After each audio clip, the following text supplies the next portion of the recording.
Hai semuanya, di pertemuan kali ini saya akan membahas tentang satu topik yaitu konversi dosis kortikosteroid.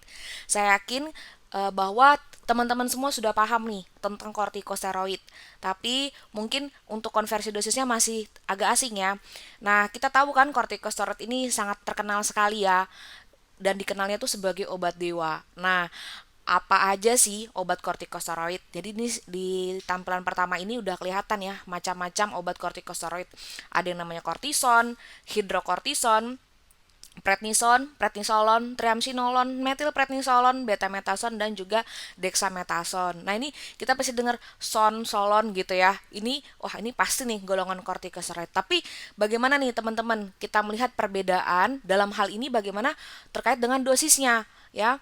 Nah, di sini kita juga bisa melihat bahwa di antara kortikosteroid ini mereka memiliki potensi inflamasi yang berbeda, potensi mineral kortikoid yang berbeda, serta durasi aksi yang berbeda. Nah, saya akan jelaskan lebih lanjut ya. Oke, pertanyaan pertama, kenapa sih perlu digunakan yang namanya konversi dosis kortikosteroid? Nah, kita perlu tahu bahwa kortikosteroid ini karena sering digunakan, dia juga memiliki potensi yang berbeda satu dengan yang lainnya. Dalam hal apa? Potensi antiinflamasi atau anti peradangan, potensi mineral kortikoid ini dalam hal retensi cairan dan juga retensi natrium dan efek peningkatan tekanan darah serta durasi efek yang berbeda. Nah, kita bisa lihat tadi di tabel ya bahwa dengan adanya sekitar 8 macam kortikosteroid ini juga memiliki perbedaan dalam antiinflamasinya, potensi antiinflamasi, potensi mineral kortikoid. Nah, di sini oleh karena itu penting sekali kita untuk mempertimbangkan ketiga faktor saat akan mengubah jenis kortikosteroid. Jadi kita harus pertimbangkan ketika ingin merubah kortikosteroid, bagaimana jika dirubah ke kortikosteroid lain terkait dengan antiinflamasinya, potensi mineral kortikoidnya serta bagaimana terkait dengan efeknya. Nah, oleh karena itu kapan sih digunakan konversi dosis ini? Konversi dosis ini digunakan hanya jika ada pasien yang mendapatkan kortikosteroid lalu terjadi perubahan rute pemberian obat sehingga obat kortikosteroid yang diberikan akan berubah termasuk ya dalam hal ini dosisnya. Jadi kan bisa aja nih ya atau kita langsung masuk ke contoh soal aja nih ya. Oke. Tapi sebelum itu saya jelaskan dulu ya sedikit aja tentang konversi dosis steroid. Nah, jadi tadi sudah jelaskan bahwa ada 8 macam kortikosteroid di mana masing-masing memiliki potensi anti peradangan, antiinflamasi atau yang dikenal juga dengan nama potensi glukokortikoid yang berbeda. Ya, kita bisa melihat bahwa di antara semuanya ini yang paling tinggi potensi antiinflamasi atau glukokortikoidnya adalah dexamethasone. Ya, tapi di sini terjadi perbedaan terkait dengan potensi mineral kortikoid. Ini saya sudah kasih penjelasan. Apa sih potensi mineral kortikoid?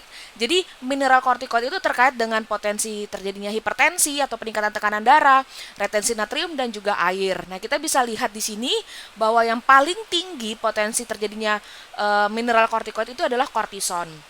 Nah, kita lihat di sini semuanya ini potensi ini dibandingkan dengan apa? Dengan potensi relatif terhadap hidrokortison yang kita bisa lihat di sini potensi antiinflamasinya 1, untuk potensi mineral kortikoidnya itu 1. Ada 2 macam obat kortikosteroid yang memiliki durasi pendek yaitu kortison dan hidrokortison.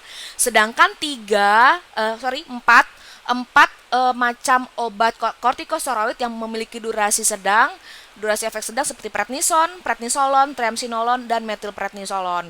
Lalu ada juga memiliki durasi aksi panjang yaitu betametason dan juga dexamethasone. Nah, di sini aksinya pendek, sedang, dan panjang itu kita bisa bedakan. Jadi kalau pendek itu 8 sampai 12 jam, sedang 12 sampai 36 jam dan panjang itu sekitar 36 sampai 72 jam. Ya, ini adalah tabel yang menjadi acuan kita saat melakukan konversi dosis steroid.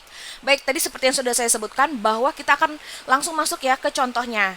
Jadi ini contohnya misalnya seorang pasien mendapatkan prednison 25 mg dengan rute pemberian oral. Ya, prednison ini memang tersedia dalam bentuk tablet saja ya. Lalu akan dirubah ke dexamethasone injeksi. Nah, pertanyaannya berapa sih dosis dexamethasone yang dibutuhkan gitu. Jadi kita harus lihat di prednison 25 mg ini ekuivalen dengan dexamethasone berapa miligram. Nah, kita lihat ya di sini ya. Ya, kita acuannya kembali ke yang namanya tabel konversi dosis steroid. Oke, cara pertama kita lihat dulu pada tabel potensi antiinflamasi kedua obat tersebut. Nah, ini kita lihat dulu ya. Ini tabelnya. Oke, tadi prednison dengan dexamethasone ya. Kita lihat kalau prednison itu potensi inflamasinya itu antiinflamasinya 4. Kalau dexamethasone potensi antiinflamasinya 25. Oke, ingat ya teman ya. Ingat ya teman-teman ya, ini perbedaan. Ini perbedaan potensi antiinflamasi yang menjadi acuan kita. Oke. Lalu setelah kita lihat nih perbedaan keduanya, kalau prednison itu 4, dexamethasone 25. Lalu bagaimana kita menghitung dosis dexamethasone yang baru, yaitu kita kalikan dosis prednison yang diketahui kan 25 mg. Kita kalikan potensinya, yaitu 25 kali 4, 100, lalu kita bagi dengan potensi dari dexamethasone-nya 25. Ya berarti 25 mg dikali 4, lalu dibagi 25, hasilnya sekitar 4 mg. Jadi ketika pasien mendapatkan prednison 25 mg, lalu dirubah ke dexamethasone injeksi, maka dosisnya itu menjadi dosis dexamethasone 4 mg. Jadi sangat sederhana sekali ya. Jadi kita tinggal mengalihkan dosis prednison dengan potensinya, lalu kita membagikan dengan dosis dari potensi dari dexamethasone. Jadi intinya kita harus paham terkait dengan tabelnya, dan yang menjadi acuan adalah potensi antiinflamasinya. Kalau dosis ekuivalen ini dia lebih mengacu kepada ketika dibandingkan satu dengan yang lain itu perbandingan dosisnya itu seperti apa. Tapi di sini kita mengacu kepada potensi antiinflamasi dalam mencari dosis yang baru. Ya contohnya kayak gini tadi, prednison ini kan tadi kerjanya efeknya sedang, mau ke yang efeknya lebih panjang. Ya, jadi perbedaannya seperti itu ya teman-teman, dan cara menghitung konversi dosis kortikosteroid itu seperti itu ya. Jadi mudah-mudahan apa yang saya jelaskan ini bisa membantu teman-teman semua dalam memahami bagaimana cara konversi dosis kortikosteroid. Baik, terima kasih ya untuk perhatiannya.